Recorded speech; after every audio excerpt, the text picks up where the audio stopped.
The European Union is an economic political system made up of 27 member states throughout Europe. Although the Union, most commonly referred to as simply the EU, is not officially an independent country, it is not that far off from being one. So, why did the EU never become a country? For starters, it is important to understand the true definition of a country. According to the Merriam-Webster dictionary, a country is a political state or nation or its territory. Expanding on that, Article 1 of the Montevideo Convention on the Rights and Duties of States proclaims that a sovereign state must meet 4 qualifications. A sovereign state or country needs to have a permanent population, a defined territory, a government, and the capacity to enter relations with other states. Contrarily, according to the Constitutive Theory of Statehood, a country is only truly a country if it is recognized as a sovereign state by other nations, regardless of whether it meets the previously stated qualifications. Due to these differing definitions of what makes a country, it is not surprising that there is confusion surrounding the structure of the EU. When you take a deeper look, it also brings about the question of why the United States is a country, but the European Union is not. At first glance, they seem to have a similar system. One overarching authority, and many smaller states holding their own autonomy within the larger unit. In the US, just like the EU, states can establish their own legislation that, for example, can legalize a substance or action that is not legal under the federal government alone. Similarly to the United States, you can pass from one member state to another within the European Union without going through immigration, and take advantage of other privileges that most people would not have when moving or working between different countries. This structure closely resembles the states within the US, and only adds to the thought that, if the United States is a country, so should be the EU. If we consider why the US is a country, in order to understand why the EU is not, another significant detail stands out, and that is the existence of native land. Within the United States, there are Native American territories that the US government has little authority over. This seems to contradict the Montevideo definition of a country. Additionally, the US also possesses other territories, such as Puerto Rico, that do not exist within the borders of the Federation of 50 United States. Furthermore, the District of Columbia, or DC, the United States capital, is not a state. It is simply a separate chunk of land between the borders of Maryland and Virginia that is purely governed by the federal level, not any state authority. Still, the US only has one ambassador to the United Nations, not one for every state or territory. When looking at the contradicting definitions provided for what can be classified as a country and what the United States exists as, it becomes apparent that there is no clear answer when it comes to figuring out if a state is a country or not. Another example would be the format of the United Kingdom.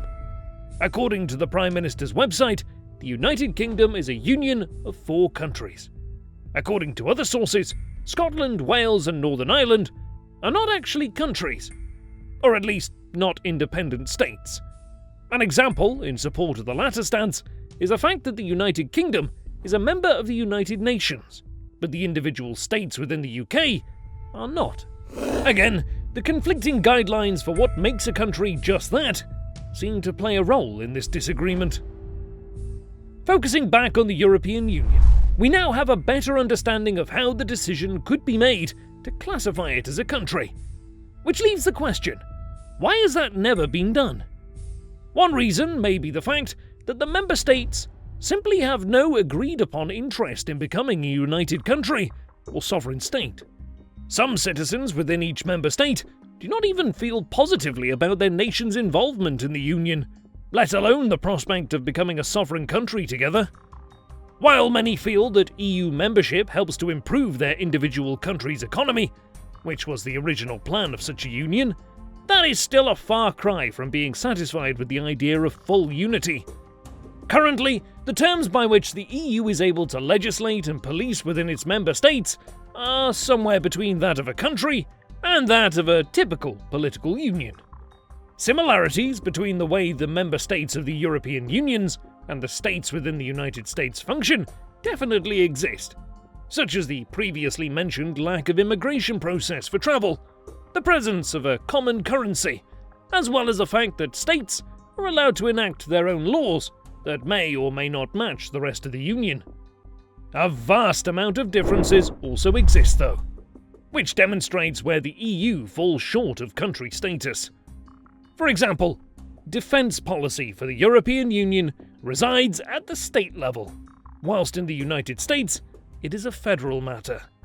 Foreign policy power also differs in the same right between the EU and US, as does the power over education policy, although in the US it is split between federal and state levels. For the majority of factors, authority in the European Union falls in the hands of each individual member state, and the overall EU's control is limited in most aspects.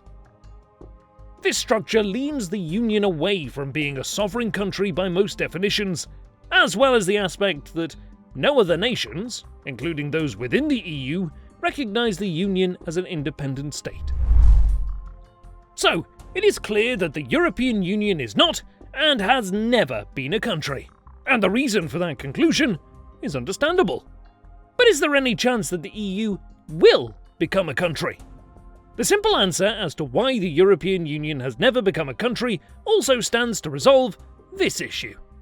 The member states, plainly, are not multilaterally interested in uniting. As of today, the EU retains no formal plans of moving in the direction of declaring itself a sovereign state or federation, and to do so would require a vast amount of changes, which would remove some degrees of autonomy from all of its member states.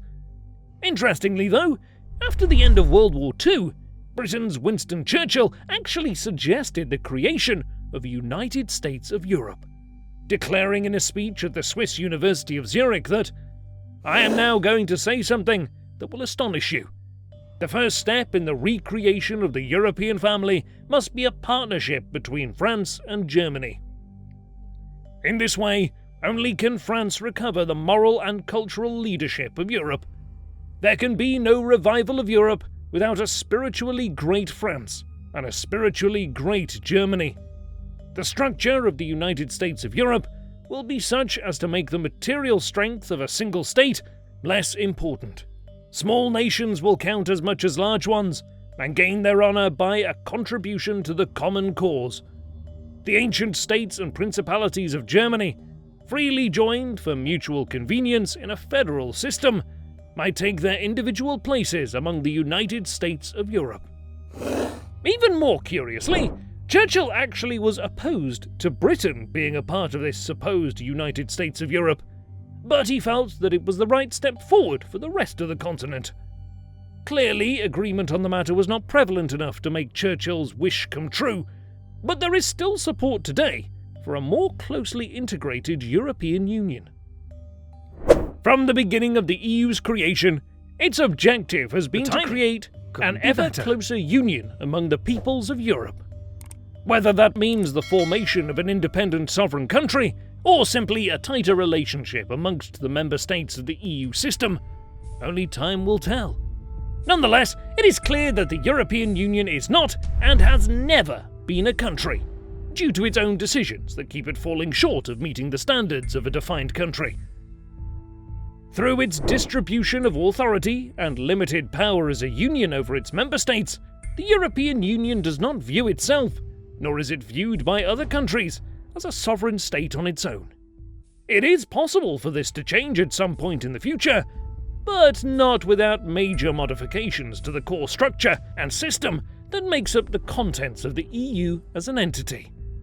While some unions, such as the United States of America and the United Kingdom, may spark question as to what differs between them and the European Union, upon closer look, and despite the loose qualifications for what makes a country, it is clear that enough differences exist between the three unions for their statuses to vary.